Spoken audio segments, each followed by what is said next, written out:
Bonjour, j'espère que vous allez très bien et dans cette vidéo je vais vous aider à rédiger vos annonces sur eBay et sur d'autres marketplaces bien sûr ou sur votre propre site internet si vous avez votre site. Donc je vais vous aider à trouver de l'inspiration pour rédiger vos fiches produits. Alors ça, rassurez-vous, eh bien c'est un problème que rencontre beaucoup d'entrepreneurs de e-commerce, y compris moi-même. Eh bien c'est que parfois on a du mal à trouver les mots pour rédiger nos fiches produits. C'est ce qu'on appelle le syndrome de la page blanche. Ça rappelle un peu l'école quand on avait une dissertation à rédiger au lycée par exemple, quand il fallait, je sais pas moi, répondre à une question philosophique, on avait 4 heures pour trouver une réponse, eh bien il fallait parfois se gratter le cerveau pour trouver les bons mots. Bon, rassurez-vous, avec le e-commerce, c'est pas une dissertation philosophique, c'est un peu plus simple que ça, mais il faut quand même utiliser des techniques d'influence, il faut utiliser aussi une structure, donc c'est plus facile quand vous utilisez une structure pour rédiger vos annonces afin que les gens achètent quand ils visitent votre fiche produit. Donc c'est valable et bien quelle que soit la plateforme que vous vendiez sur eBay, sur Amazon, sur votre propre site Shopify par exemple ou WordPress ou je ne sais quoi, et c'est valable dans tous les pays du monde aussi, que vous vendiez en français, en anglais, en allemand, en italien, et bien vous devrez toujours faire une bonne rédaction afin que ça convertisse les gens. Mais ça c'est un entraînement permanent et on s'améliore au fur et à mesure qu'on vend en ligne. Alors petite anecdote, donc ici je suis à l'aéroport de Dalaman, c'est une ville balnéaire du sud de la Turquie, et vous voyez autour, eh bien, il n'y a vraiment personne. L'aéroport est complètement vide, parce qu'en fait, eh bien, à cause du Covid, malheureusement, beaucoup moins de touristes vont en Turquie comme dans tous les autres pays du monde. Voilà, donc il faut quand même voyager, hein, je vous incite, si vous pouvez, eh bien, venir en Turquie ou dans d'autres pays pour soutenir l'économie locale et pour profiter, bien évidemment, des belles plages, du bon climat méditerranéen ici en Turquie, ou du climat tropical, je sais pas moi, si vous allez je sais pas, au Brésil par exemple.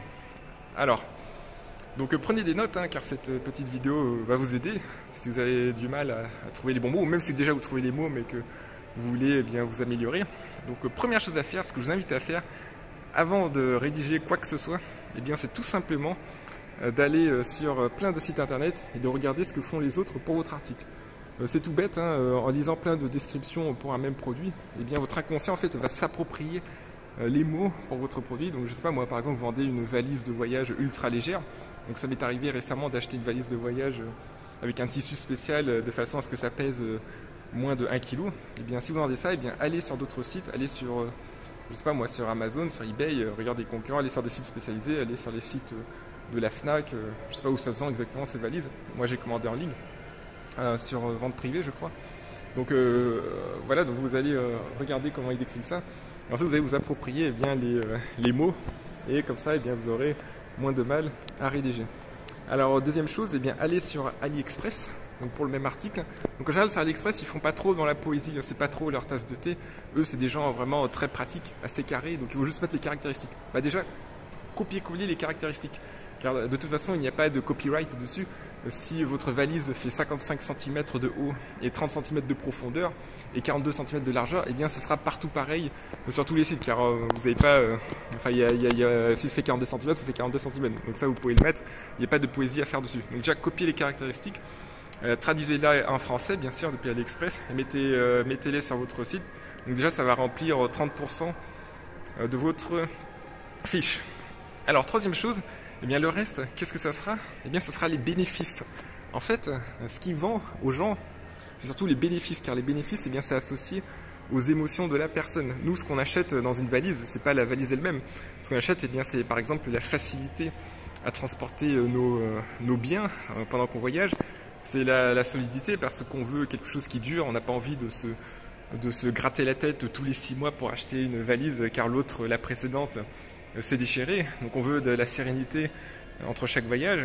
La troisième chose, on veut une valise par exemple qui soit aux normes des dimensions dans les cabines d'avion, parce que quand vous prenez l'avion, quand vous avez un bagage en cabine, eh bien, il y a une dimension maximale, donc vous prenez, je sais pas moi, EasyJet, Ryanair, Air France, n'importe quelle compagnie du monde, eh bien vous pouvez emporter une valise en cabine, et il y a une taille maximale, donc ça vous pouvez le mettre, hein, car c'est une raison pour laquelle les gens achètent une valise.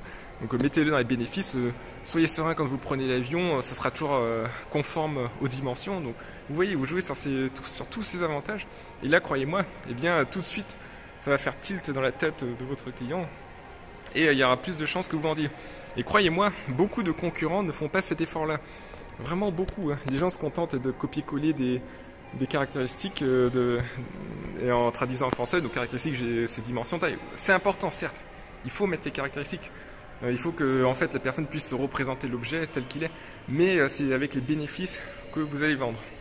Donc respectez cette structure, donc bénéfices, ensuite caractéristiques, ensuite appel à l'action, donc commander maintenant. Il faut toujours inciter les gens à commander. Donc ça, il faut le mettre aussi dans l'annonce, car en fait, nous tous, êtres humains, nous vivons dans un nuage d'idées. On ne sait pas trop ce qu'on va faire dans la vie. Il y a tellement de possibilités, il y a tellement d'informations qu'on est un peu perdu. Et on a besoin d'être guidé. Donc vous, eh bien, vous devez guider votre visiteur quand vous êtes dans l'annonce. Eh bien, vous devez pas lui imposer, car vous n'allez pas traverser l'écran avec votre bras et attraper la personne pour qu'elle achète. Enfin, plutôt attraper sa carte de crédit et le code qui est dans son cerveau. Mais non, en fait, c'est surtout l'inciter à acheter, mais avec les mots. Donc vous mettez des appels à l'action avec les mots maintenant, commandez maintenant, obtenez cette valise maintenant, obtenez cet article maintenant. Vous voyez le principe. Et enfin, donc une fois que vous avez mis les bénéfices, les caractéristiques, l'appel à l'action, il faut mettre les garanties. Alors ça, les garanties, c'est très important aussi, parce qu'en fait, les gens, eh bien, ils ont peur de commander la mauvaise chose. Donc, vous mettez, moi, ce que je vous recommande, c'est de mettre garantie 1 an, au moins, au minimum. Donc 2 ans, moi, je mets toujours 2 ans, garantie 2 ans. Donc si jamais l'objet est défectueux, eh bien, nous le remboursons ou le remplaçons gratuitement. Et ensuite, vous mettez une garantie de retour. Donc vous pouvez retourner l'article sous 14 jours.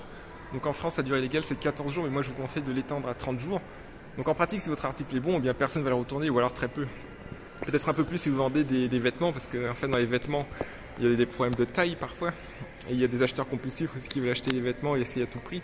Mais en général, vous n'aurez pas de souci avec les garanties. Si votre article est bon, eh bien, vous en aurez très peu, peut-être 1% ou 2% de vos commandes. Donc ça vaut vraiment le coup, car ça va rassurer en fait vos acheteurs. Donc ça, mettez-le aussi, donc retour 30 jours gratuit. Et enfin, si vous êtes une boutique de dropshipping basée en France, même si vous importez d'Asie, eh bien mettez, ça c'est mon petit hack aussi, ça c'est vraiment très, très bien, donc vous mentez pas du tout, en plus vous mettez vendeur français, service client en France. Donc vous êtes, oui, vous êtes une entreprise française, ou alors vendeur belge si vous êtes basé en Belgique, vendeur suisse si vous êtes basé en Suisse, vendeur canadien si vous êtes basé au Canada, ou vendeur, je sais pas moi, ivoirien si vous êtes basé en Côte d'Ivoire, service client basé en Côte d'Ivoire, ou basé en Suisse, basé en France, ou je sais pas, n'importe où. Et même si l'article vient de Chine, eh bien ça vous mentez pas du tout, car votre service client est vraiment basé en France. En général, quand vous démarrez, eh bien c'est vous qui allez répondre aux clients, donc c'est vous qui allez écrire. Donc oui, votre article, enfin votre service client est bien basé en France. Voilà, donc j'espère que vous allez appliquer cette structure en 4 niveaux, donc bénéfices, caractéristiques, appel à l'action et garantie. Donc rien qu'avec ça, eh bien, vous aurez déjà beaucoup plus d'idées qui viendront. Vous faites du brainstorming. Ensuite, vous essayez de chercher tous les bénéfices possibles. Chaque article a des bénéfices. Moi, je sais pas, moi, vous prenez n'importe quoi. Même, par exemple, vous avez ces fauteuils en bois. Voilà, ces bancs en bois plutôt, on va dire. C'est des doubles bancs parce que vous voyez qu'on peut s'asseoir à gauche et à droite. Eh bien, il y a forcément des bénéfices. Par exemple, je sais pas, moi, vous voyez là, il y a des ouvertures. Il y a comme des lattes de bois, je sais pas comment on appelle ça. Eh bien, avec ces bancs, votre dos sera aéré, l'air circule facilement. Et votre peau respirera même si vous restez assis pendant des longues heures en transit. Voilà, des trucs comme ça. Il faut trouver des idées originales qui vous distinguent de la concurrence. Et même sur l'article le plus banal, le plus, on va dire, l'article le moins original du monde, eh bien, vous pouvez toujours trouver quelque chose. Donc, jouez aussi sur les couleurs. Je sais pas, par exemple, vous voyez ce parquet dans l'aéroport de Dalaman. Il est brille, il est lisse. Ce parquet est digne des lofts les plus modernes. Enfin, je ne sais pas si vous voulez vendre ce parquet à l'aéroport de Dalaman, par exemple, eh bien, ou un aéroport quelconque dans le monde. Vous dites, voilà, il est digne des parquets qu'on trouve dans les lofts les plus modernes de New York. Les visiteurs de cet aéroport se sentiront comme dans un loft moderne de New York. Voilà. Donc il y a vraiment plein d'idées. Je vous invite à noter tout ça. Donc d'où l'utilité de lire eh bien, des annonces sur d'autres sites pour vous faire, on va dire, une collection d'idées dans la tête. Et ensuite, eh bien, vous inspirer de ça pour mettre ça dans vos annonces, évidemment, sans les copier. Enfin, sans copier les autres annonces. Alors, si vous êtes intéressé par la vente et que vous allez plus loin, eh bien, la vente en e-commerce, je veux dire, eh bien, inscrivez-vous à une formation offerte. Donc, c'est dans la description, il y a le lien. Donc, c'est une formation offerte en 3 vidéos. Comment monter un business sur eBay. Donc, je vous accompagne de A à Z eh bien, pour monter une première boutique sur eBay. Donc, vous allez voir comment créer une boutique eBay, comment rédiger des annonces, comment trouver des articles, etc. Donc c'est très intéressant. Donc je suppose que si vous êtes un visiteur de ma chaîne YouTube, eh bien, vous pourrez être intéressé aussi. à regarder eh bien, cette formation eBay offerte. Je vous remercie beaucoup pour votre écoute et je vous souhaite vraiment une excellente journée. Puis surtout, prenez soin de vous, portez bien votre masque en toute situation, même en ville, car en fait l'épidémie de Covid en ce moment est en train de rebondir, en Europe du moins, et même en Turquie ici. Donc je vous invite eh bien, à faire très attention, prenez soin de vous, prenez soin de vos proches aussi, et je vous souhaite une excellente journée.